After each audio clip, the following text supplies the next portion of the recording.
जय हिंद फ्रेंड्स, कैसे हो आप लोग। Welcome back to our YouTube channel. तो सबसे पहले सॉरी फॉर दैट कि काफी थोड़ा कुछ दिन पहले इमरजेंसी की वजह से क्लासेस नहीं हो पाई थी। तो अभी हम क्लासेस रेगुलर कंटिन्यू करेंगे। तो सबसे पहले हमारा लास्ट क्लास में एक क्वेश्चन था कि चार वेक्टर हमारे पास यहाँ दे दिए गए थे और बोला था कि सिद्ध कीजिए कि vector B minus vector A और vector D minus vector C, ये जो दोनों सदिश है ये समांतर है और ये भी सिद्ध करना है कि उनके मापांकों का अनुपात 1:3 है। तो चलिए हम कंटिन्यू करते हैं यहाँ पर। ठीक है, तो क्वेश्चन सॉल्व करेंगे हम सबसे पहले।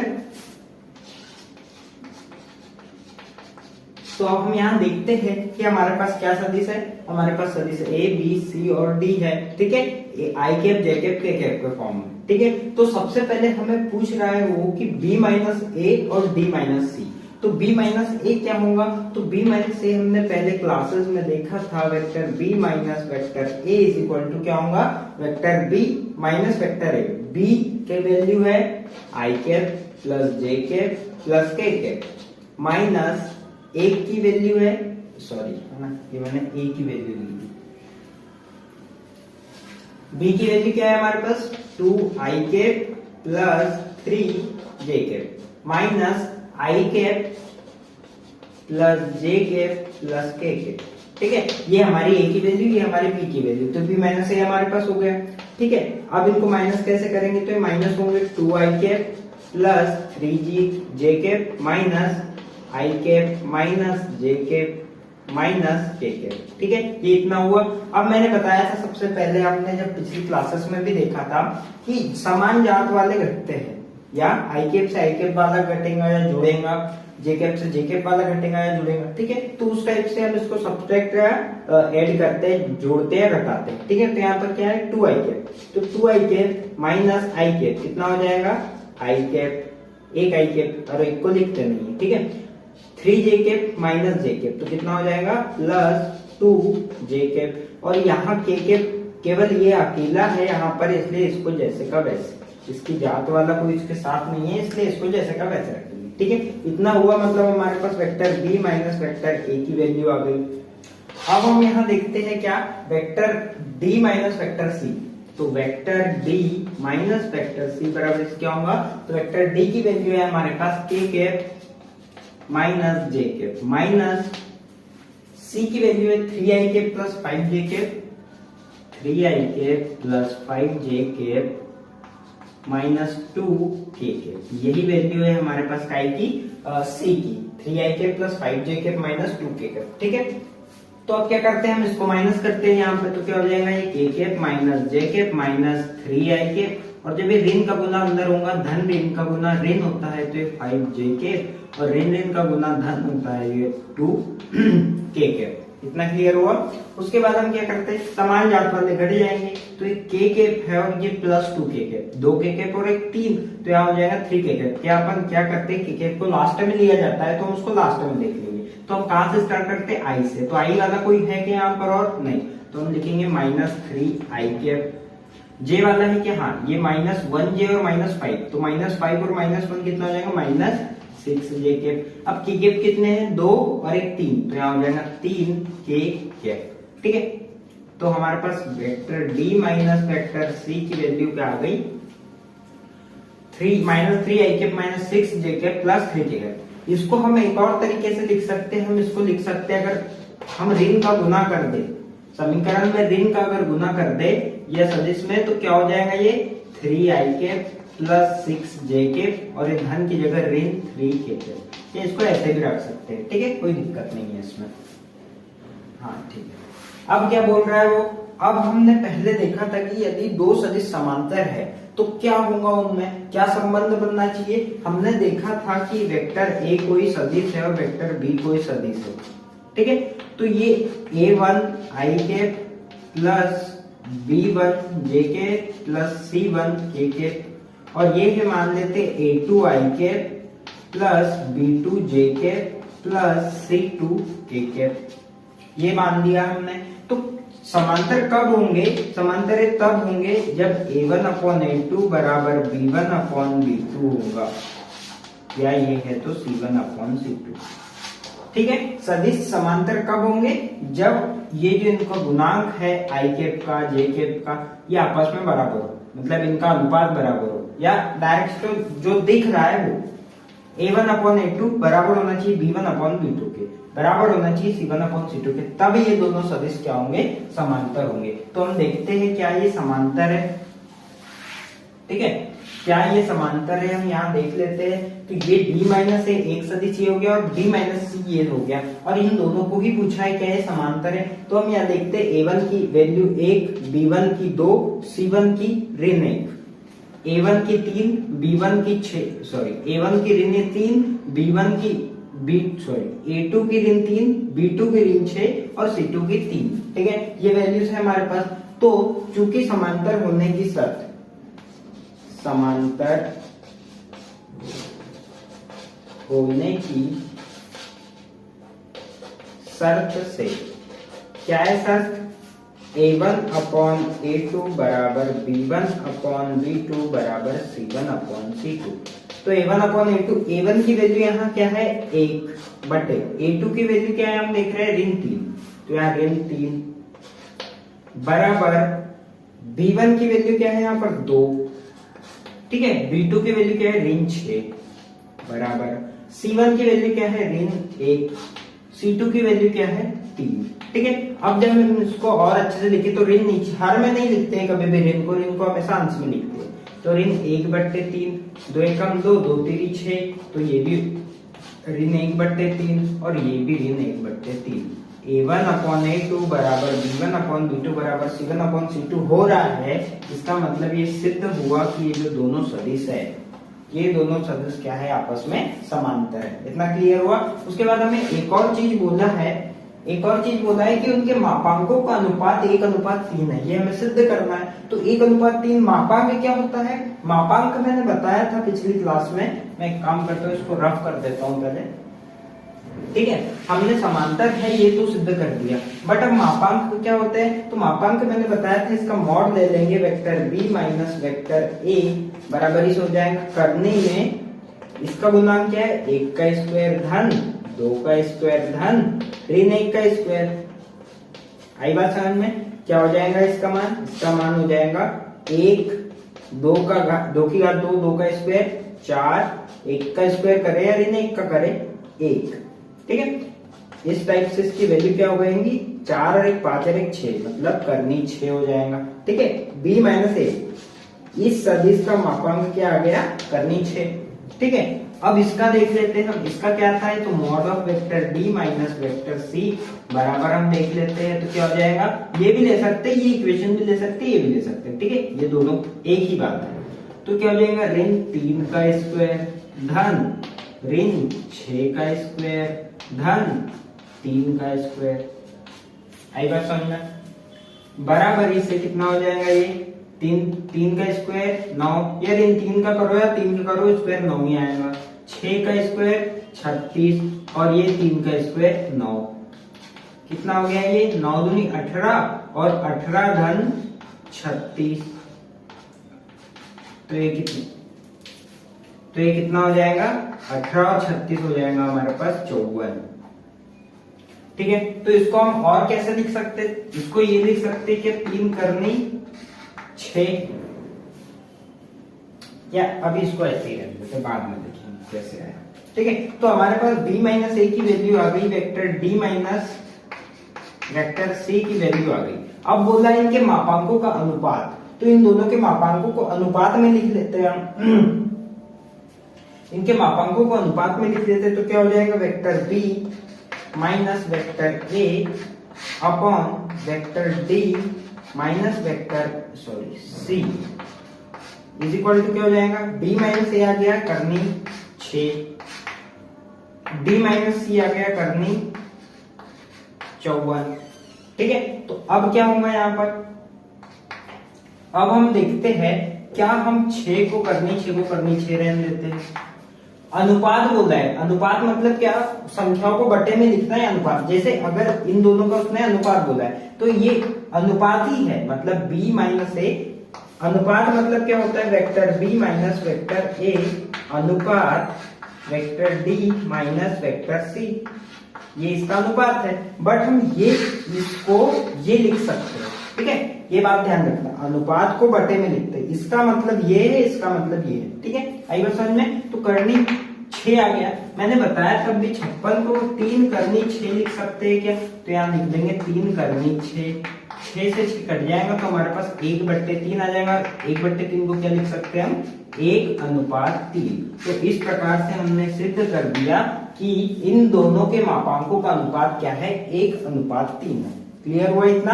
अब इसको 3 करनी 6 कैसे लिखा, आपको तो मालूम होगा, फिर भी एक बार देख लीजिए, मैं यहाँ दिखा देता हूँ। तो 54 है, इसका इसके गुणनखंड करेंगे तो कितना हो जाएगा, 2। तो 2 से कितने बार में, 2 दूनी 4, 2 साती 14, 3 नाम 27, 3 तीरी 9, फिर 3 एकम 3। तो क्या हो गया, 2 गुणित 3 गुणित 3 गुणित 3। अब ये 3 का एक जोड़ा बनना है, ये 3 और 2 खाली रहेगा, मतलब 3 दूनी 6। तो इसको कैसे लिखेंगे हम, जगह भी नहीं है, हाँ लिख देता हूँ, ठीक है।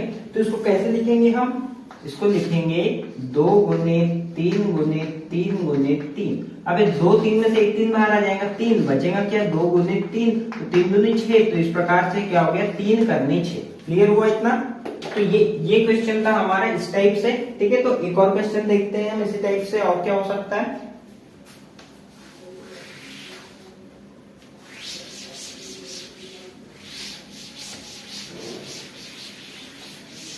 ठीक है, तो एक और क्वेश्चन है हमारे पास यहाँ पर, क्या है, एक त्रिभुज के शीर्षों के स्थिति सदिश, एक सेकेंड, ठीक है। तो हमें क्या बोल दिया है यहाँ पर बोल दिया है कि त्रिभुज के शीर्षों की स्थिति सदिश क्रमशः 2ik + 4jk। अब त्रिभुज के 3 सिरे, पहले क्वेश्चन देख लेते हैं। एक त्रिभुज के शीर्षों की स्थिति सदिश क्रमशः दे दिए है और सिद्ध करना है कि यह त्रिभुज समकोण समद्विबाहु है। सबसे पहले हम देखते हैं कि समकोण समद्विबाहु क्या होता है। समकोण समद्विबाहु होता है, क्या इसको हम समकोण समद्विबाहु बोल सकते हैं, ठीक है, बोल सकते हैं। कैसे, अगर ये समकोण त्रिभुज क्या होता है, सबसे पहली बात ये कि समकोण त्रिभुज वह त्रिभुज होता है जिसका एक कोण 90 डिग्री हो। तो यहाँ एक कोण 90 डिग्री हो रहा है और इसकी 2 भुजाएं भी बराबर है, ये और ये आपस में बराबर है। तो क्या हो जाएगा, ये समकोण समद्विबाहु हो जाएगा। आई बात समझ में आपकी। तो ये दोनों भुजा बराबर भी है इसकी, और ये समकोण त्रिभुज भी बन रहा है। तो इसका मतलब ये त्रिभुज क्या है, ये है समकोण समद्विबाहु त्रिभुज। आई बात समझ में आपके, ठीक है। तो क्वेश्चन में क्या बोल दिया है आपको, अब हमें मालूम है कि त्रिभुज की 3 भुजाएं होती है, उसके 3 शीर्ष होते हैं। तो हम मान लेते हैं कि तीनों शीर्ष के स्थिति सदिश, तीनों शीर्ष के स्थिति सदिश के स्थिति सदिश क्या है, वेक्टर ए, वेक्टर बी और वेक्टर सी, ठीक है। तो वेक्टर ए क्या दे दिया है, वेक्टर बी क्या दे दिया है और वेक्टर सी क्या दे दिया है, ठीक है। तो वेक्टर ए हमें दे दिया है, या एक दे दिया है 2ik + 4jk - kk, 2ik + 4jk - kk, 2ik + 4jk - kk, 4ik + 5jk + kk, 4ik + 5jk + kk, और एक थर्ड दे दिया है हमें 3ik + 6jk, 3ik + 6jk and -3kk, ठीक है। तो ये सदिश दे दिए हैं। अब हमें मालूम है कि हमें सिद्ध क्या करना है यहाँ पर, कि सिद्ध कीजिए कि यह त्रिभुज समकोण समद्विबाहु है। सबसे पहले 2 चीज बोलिए, समकोण और समद्विबाहु, ठीक है। तो सबसे पहले हम क्या सिद्ध करेंगे, समकोण और समद्विबाहु, 2 चीज बोली है हमें। तो पहले हम समद्विबाहु सिद्ध कर लेते हैं, फिर समकोण सिद्ध कर लेंगे, ठीक है। तो क्या करते हैं हम, सबसे पहले तो इसकी भुजा निकालेंगे। त्रिभुज में 1 2 3 भुजा होती है, तो ये भुजा हमें ये शीर्ष दिए है, ये बिंदु दिए है, तो हमें क्या निकालना है, ये भुजा निकालना है या सदिश निकालना है। तो कैसे निकालेंगे, मैंने बताया था, मान लीजिए हमें ए बी निकालना है, ठीक है। तो वेक्टर ए बी, ये इसको ऐसा बोल देंगे हम कि अगर हमें ए बी निकालना है, वेक्टर ए बी ये इसकी भुजा है, तो वेक्टर ए बी मान लेते हैं हम, तो ये क्या होगा vector B minus vector A. B का स्थिति सदिश ऋण ए का स्थिति सदिश, तो ये बी का सदिश बी का और ये ए का। ठीक है, तो कैसे करेंगे इसको बी माइनस ए, तो मैंने बताया था क्या हम यहाँ डायरेक्ट कर सकते हैं, तो हम यहाँ डायरेक्ट कर देंगे। क्या लिखेंगे 4i cap plus 5j cap plus k cap, ये बी हो गया। माइनस क्या मैं इसको डायरेक्ट लिख दूं, आपको समझ में तो आ गया होगा। माइनस अब यहाँ धन है तो क्या हो जाएगा ये माइनस 2i कैप, यहाँ धन है तो ये भी माइनस 4j कैप, पर यहाँ ऋण है तो ये धन हो जाएगा k कैप। आई बात समझ में? तो क्या लिखेंगे हम इसको, 4i में से 2i गया तो क्या हो जाएगा 2i कैप, 5j में से 4j गया तो कितना हो जाएगा 1j कैप, 1k है और ये 1k है तो कितना हो जाएगा 2k कैप। इस प्रकार हमारे पास ए बी का क्या आ गया वैल्यू, ये आ गई। ठीक है, अब क्या आ गई ए बी और बी सी देखते हैं, या सबसे पहले हम क्या करते हैं ए बी का मापांक निकाल लेते हैं, नहीं पहले सदिश निकाल लेते ताकि आपको और अच्छे से समझ में आए। ठीक है, तो हम ए बी निकल गया हमारे पास, अब क्या निकालते हैं बी सी, या इसको हम ऐसे लिख सकते हैं बी सी बराबर से vector C minus vector B. C क्या है हमारे पास 3i plus 6j minus 3k, minus करेंगे तो यहाँ बी सी है ना, तो C B minus 4i cap plus है तो माइनस 5j कैप और यहाँ भी प्लस है तो माइनस k कैप। इतना क्लियर हुआ। उसके बाद 3i में से 4i गए तो ऋण 1i बचेगा, 6j में से 5j गए तो कितना बचेगा 1j बचेगा, 3k में से 3k है यहाँ ऋण 3 और ऋण 1 कितना हो जाएगा ऋण 4k। तो ये हमारे पास आ गया हमारा दूसरा सदिश। ठीक है, अब हम क्या देखते हैं, तीसरा क्या है हमारे पास सी ए है, तो सी ए क्या हो जाएगा vector A minus vector C. तो वेक्टर ए क्या है हमारे पास, वेक्टर है 2i plus 4j minus k। ठीक है, माइनस सी क्या है हमारे पास 3i minus 6j plus 3k। इतना क्लियर हुआ आपको? तो इसकी वैल्यू क्या आ जाएगी 2i ऋण 3i, तो ऋण i हो जाएगा, 4j ऋण 6j मतलब ऋण 2j, ऋण के धन 3k मतलब धन 2k के। इतना क्लियर हुआ क्या?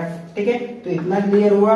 अब क्या निकालते हैं हम, ये सदिश तो हमारे पास आ गए, इक्वेशन 1 इक्वेशन 2 और इक्वेशन 3, तीनों सदिश आ गए हमारे पास। अब हम क्या करेंगे, अब हमको मालूम है कि समद्विबाहु, समद्विबाहु मतलब वह त्रिभुज जिसकी दो भुजा बराबर होती है उसको समद्विबाहु त्रिभुज कहते हैं। ठीक है, तो क्या यहाँ पर आपको कहीं बराबर दिख रहा है? तो यहाँ पर हम नहीं देख सकते, हमको क्या करना पड़ेगा, इसके मापांक निकालना पड़ेगा, इनके मैग्नीट्यूड इनका परिमाण निकालना पड़ेगा ताकि हमें समझ में आए कि ये तीनों में से दो भुजा कौन सी बराबर है।